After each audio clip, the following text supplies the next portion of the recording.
Noise is the natural condition of the universe. It is the vibration of energy, the echo of action, the undeniable proof of proximity.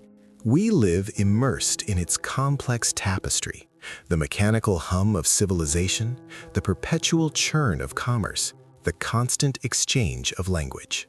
Yet, sound, for all its utility, is often a distraction, a shroud thrown over clarity, an emotional shield against accountability.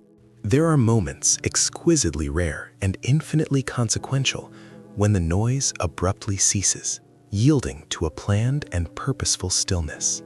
This is not the organic silence of a deep forest or a soundproofed room. This is engineered quietude, a strategic void deployed to seize control, force confession, or ensure precision. It is in these highly pressurized environments that the absence of noise becomes the loudest, most formidable maneuver in the tactical playbook. This deliberate, drawn-out pause, which we define not as a vacuum, but as a sophisticated lever of influence, has historically shifted the balance of power across the highest stakes human endeavors. When the expected response is sound, a defensive statement, a command shouted over static, an immediate counterargument, the introduction of profound silence is the equivalent of a sudden, brutal break, destabilizing the rhythm of conflict and forcing opponents to operate without the familiar guidance of friction.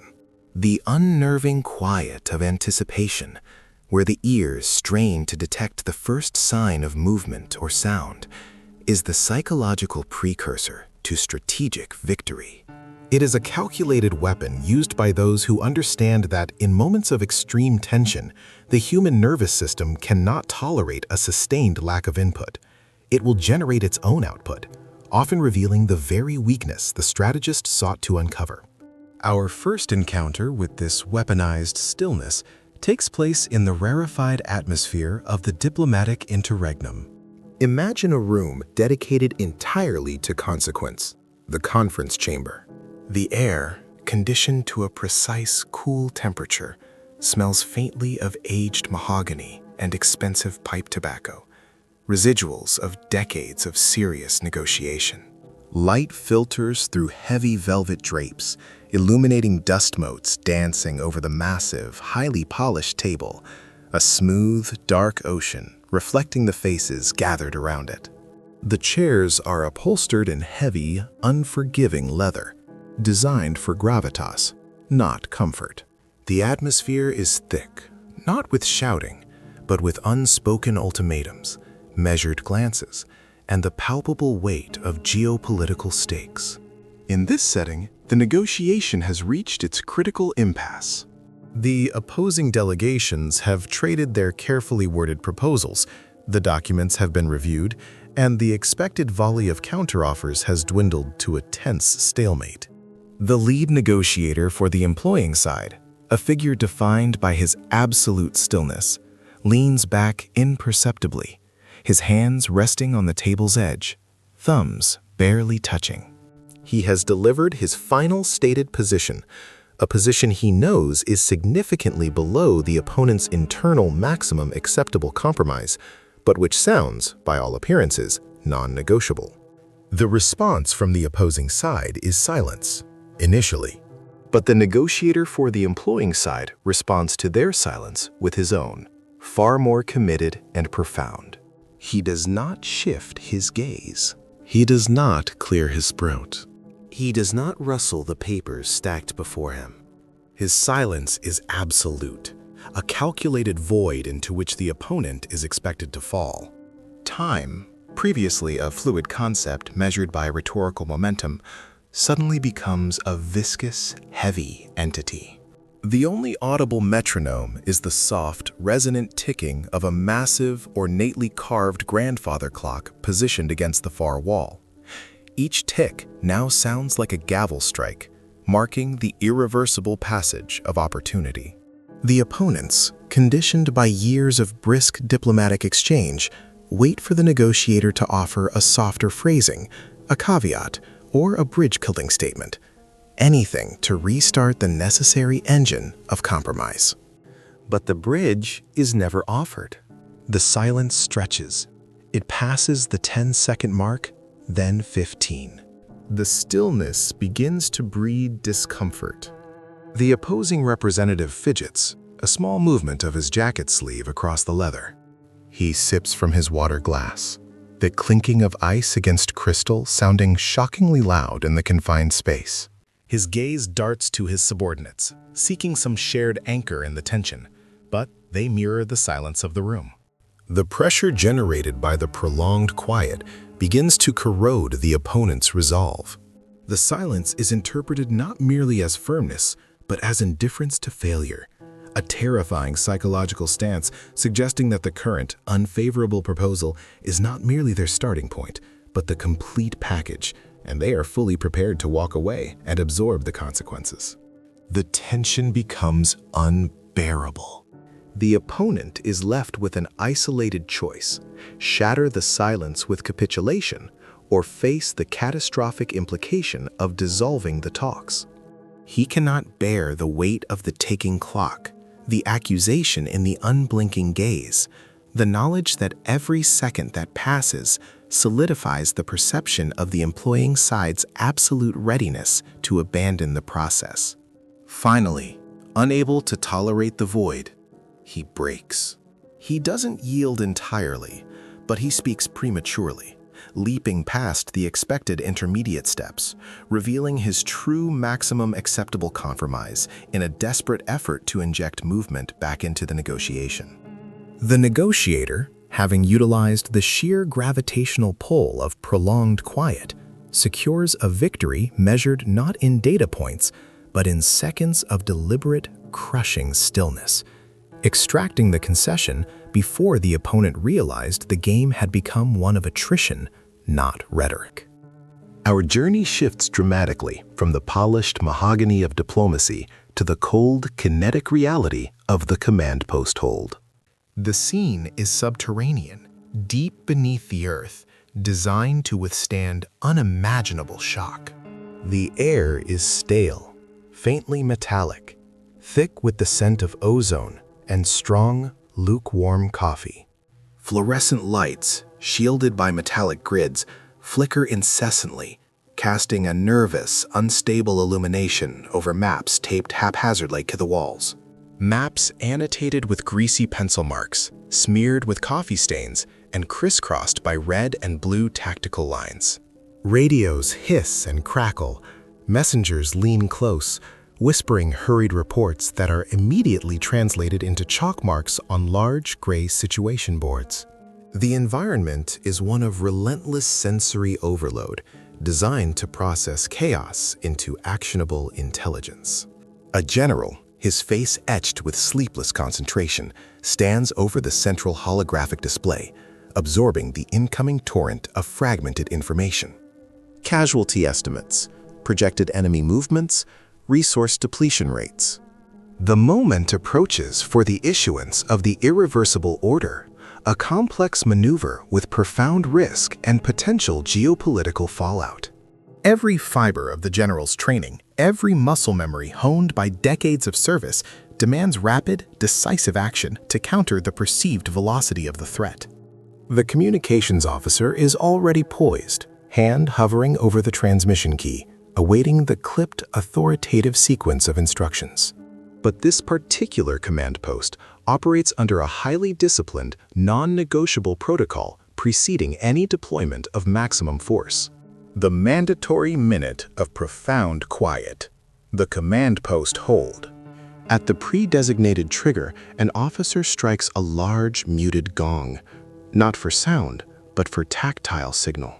Simultaneously, every radio operator cuts the feed. Every aide freezes their movement. Every whispering conversation ceases. The flickering lights, previously merely annoying, now seem to buzz malevolently in the sudden auditory vacuum. The silence descends, heavy and instantaneous, stripping away the protective layer of systemic noise. The sudden absence of the frantic static, the clicking of keyboards, and the clipped voices forces total mental recalibration. The general, whose mind was racing at the speed of the incoming reports, is now suspended in an artificial bubble of stillness. This minute is designed to force the objective truth, the cold, hard data, obscured by the emotional urgency of the moment, to surface. In the first 10 seconds, the adrenaline still spikes. He fights the urge to speak, to push the operation forward. Between the 15 and 30-second mark, the brain begins to resist the input deprivation, generating phantom sounds. The echoes of recent reports, the projected sounds of battle. But as the silence deepens past the half-minute mark, a profound psychological shift occurs. The general is forced to hear his own breathing, the pulsing in his temples, and, most importantly, the clear, unvarnished logic of the tactical situation, independent of the panic surrounding it. The noise of incoming reports often biases the recipient toward reacting to the newest, most immediate threat, distorting the strategic depth.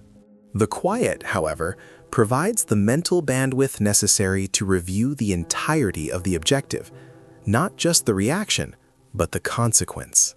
He is forced to confront the absolute finality of the decision without the mitigating comfort of system feedback. In this chilling stillness, where the only visible movement is the sluggish drip of condensation down a pipe, the general clarifies the objective truth. He recognizes a vulnerability in the initial plan, a logistical flaw obscured by the frantic speed of the situation board updates. When the signal is finally given to resume communication, exactly 60 seconds later, the command post erupts again. But the order issued by the general is fundamentally different from the one he was prepared to give a minute prior. The silence, initially intended merely as a pause for clarity, became the crucial strategic maneuver that prevented a potentially disastrous error. Proving that in the heart of operational chaos, the most powerful intervention is often the cessation of all intervention. The strategic application of silence moves next into a more personal, confined arena, the interrogation chamber void. This environment is designed for psychological erosion, lacking the comfort or complexity of the conference room or the dynamic chaos of the bunker. The room is bare, unforgiving concrete, walls, floor, and ceiling merging into a monolithic gray expanse. There is minimal furniture, a bolted-down metal table, and 2 identical, hard-backed chairs. The only illumination comes from a single caged bulb suspended from the ceiling, casting unforgiving, harsh shadows that emphasize the geometry of confinement. In this scenario, the traditional model of interrogation, the relentless, aggressive cycle of questioning and badgering, is intentionally abandoned. The subject has been brought in, seated, and the expected barrage is anticipated, perhaps even welcomed as a familiar script. But the interrogation agent, trained in the deep tactical use of stillness, deploys the void. The agent enters the room, assumes a position of absolute neutral stillness directly across the table, and initiates the clock. He does not speak. He does not offer water. He does not introduce himself or restate the charges. He merely waits, his face an impassive mask, his hands clasped loosely on the table's edge. The silence that follows is not passive. It is active, heavy, and weaponized. In the interrogation chamber void, the silence functions as a powerful, non-physical press. The human mind is adept at defending against external attack, against accusations, threats, or even false sympathy. But it is ill-equipped to defend against its own internal processes when deprived of external distraction. The absence of questioning forces the subject's anxiety to turn inward, magnifying every fear, every uncertain memory, every detail of the transgression. The initial minutes are spent in strained expectation. The subject shifts, clears his throat, glances at the door, trying to provoke a response. The agent remains utterly inert as the minutes drag on. Excruciating minutes, where the only audible sound is the subject's own shallow, increasingly ragged breathing. The subject becomes hyper-aware of his own body. He can hear the distant, indistinct hum of the building's ventilation system, which sounds like static electricity building toward a storm. He can feel the cold press of the concrete through his clothes. The sustained quiet achieves several critical objectives. First, it completely unbalances the established power dynamic. The agent, through absolute self-control, dictates the terms of engagement simply by refusing to engage. Second, it strips the subject of the opportunity to maintain his prepared narrative. A defense narrative is built to respond to specific questions. Without those prompts, the narrative begins to crumble under the sheer weight of self-reflection. The emotional seal protecting the subject's resolve is primarily built from expectation and distraction. The absence of noise eliminates both. After a certain psychologically calibrated duration, often past the 12-minute mark, when the subject's internal dialogue has reached a fever pitch of noise and confusion, the pressure becomes insurmountable. The subject begins to speak, sometimes hesitantly, sometimes in a rush of self-justification, not because they were asked a question, but because the unbearable internal tension demands release. They are not responding to the interrogator. They are attempting to fill the massive, overwhelming vacuum of the void. In breaking the silence, they invariably break the emotional seal, often offering unsolicited details, admissions of guilt, or critical pieces of information simply to end the excruciating stillness. The agent's strategic deployment of quiet extracts the truth where aggressive questioning failed, proving that sometimes the most effective interview is one where nothing is spoken at all. From the psychological intensity of the confined room, we move to the vast scale and immediate intimacy of the public platform pause. This moment transcends mere stage presence. It is the strategic use of rhetorical stillness to multiply the gravitational force of a core message across a mass audience. The setting is a large, echoing stage, perhaps an auditorium or a political assembly. The atmosphere is smoky, whether from theatrical haze or the cumulative warmth and respiration of a vast, packed crowd. A singular, intensely bright spotlight pierces this atmosphere, isolating the speaker at the podium.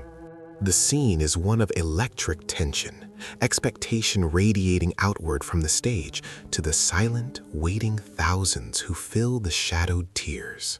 The speaker has been building toward this moment for several minutes. They have established context, laid out evidence, and navigated the emotional landscape of their argument. The energy in the room is high, anticipation cresting toward the delivery of the central, undeniable thesis, the message designed to persuade, inspire, or galvanize. The core argument is delivered with conviction, clarity, and powerful cadence.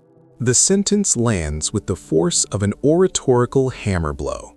But instead of continuing the momentum, instead of following with the expected transitional phrase or elaborative point, the speaker deploys the premeditated caesura, the public platform pause.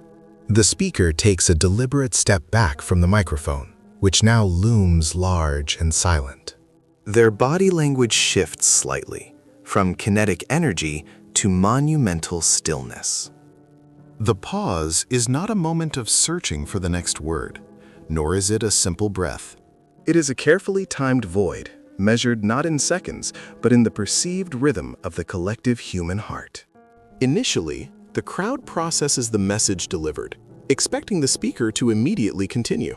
The first few seconds of silence are met with mild confusion, perhaps a few restless shuffles.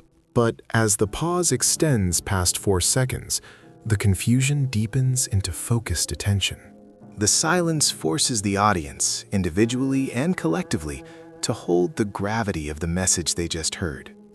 In the vacuum created by the absence of the speaker's voice, the message itself echoes and resonates internally. It is no longer just sound waves entering the ear. It is thought processed without interruption. The weight of the speaker's conviction is transferred to the audience, forcing them to absorb and integrate the argument before the next layer of rhetoric is deployed. The collective silence of the crowd becomes palpable, a sudden suppression of coughs, murmurs, and shuffling feet. They become acutely aware of the stillness of the person on stage, and this reinforces the perceived seriousness and conviction behind the statement just delivered. The visual component is essential. The spotlight catches the texture of the air, the absolute control in the speaker's posture. Every eye is fixed. The crowd's own internal pressure builds, waiting for the release of sound. This strategic quiet magnifies the statement's impact by a factor of 10, allowing the emotional and intellectual components of the argument to settle, root, and become undeniable. When the speaker finally returns to the microphone, the resumed voice has an increased authority, emerging from the depths of shared, intentional stillness. The crowd is not just listening, they are ready to act, having been psychologically primed by the powerful, unifying silence. Finally, we arrive at the most intimate and high-stakes pressure cooker of all, the surgical theater's focus. Here, silence is not merely a strategy for advantage or confession, it is the absolute precondition for errorless precision, where the stakes are quite literally life and death. The setting is one of intense, sterile order. The operating suite is dominated by bright, shadowless white-blue light that reflects off highly polished steel instruments and the metallic surfaces of monitoring equipment. The air is filtered, cool, and carries the faint, sharp smell of antiseptic agents. The team is dressed in muted scrubs, their faces obscured by masks and surgical caps, reducing communication to the minimal essential signals. The default soundscape of the operating room is already clinical.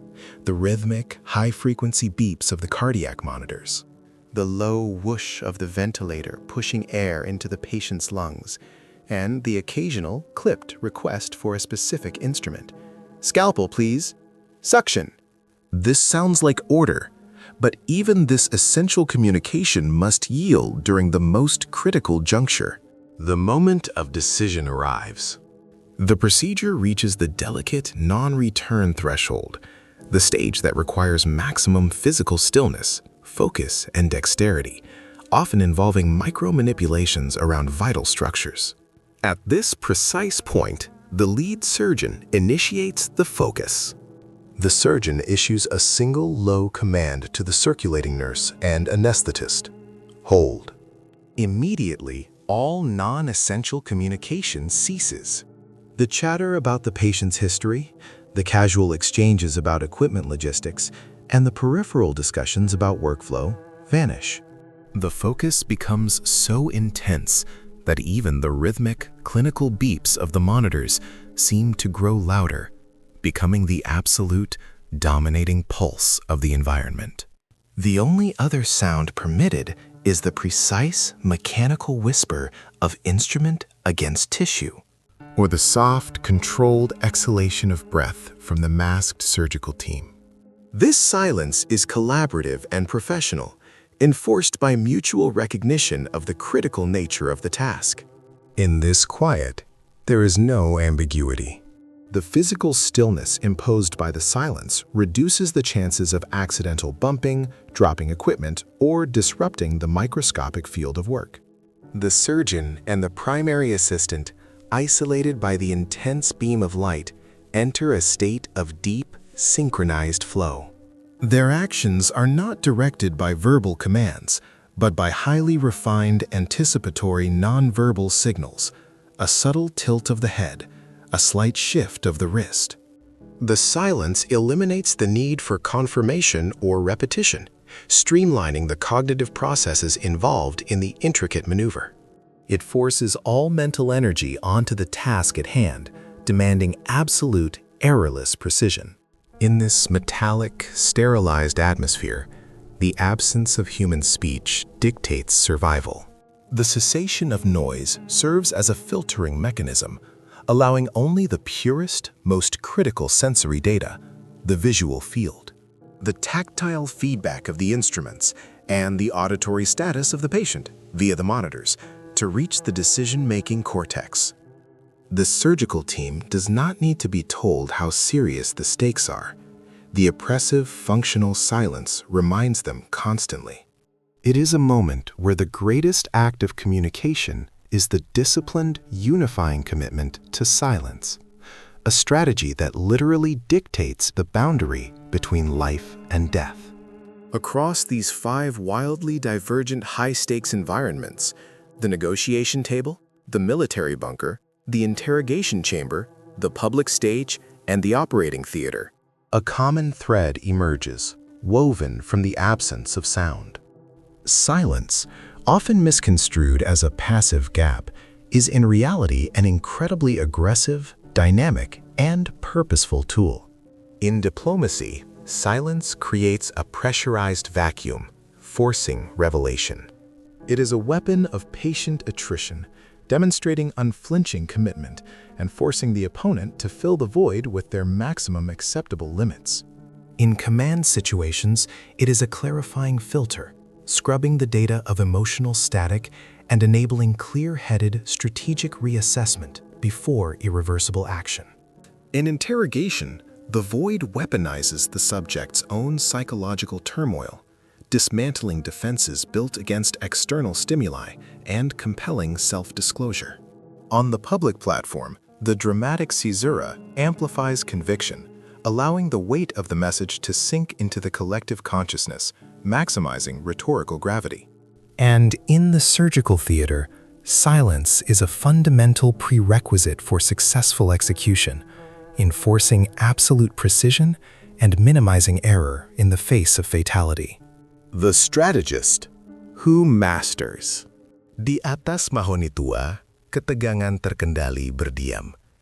Tangan sang ahli strategi itu hanya menunggu aba-aba yang tak terucapkan.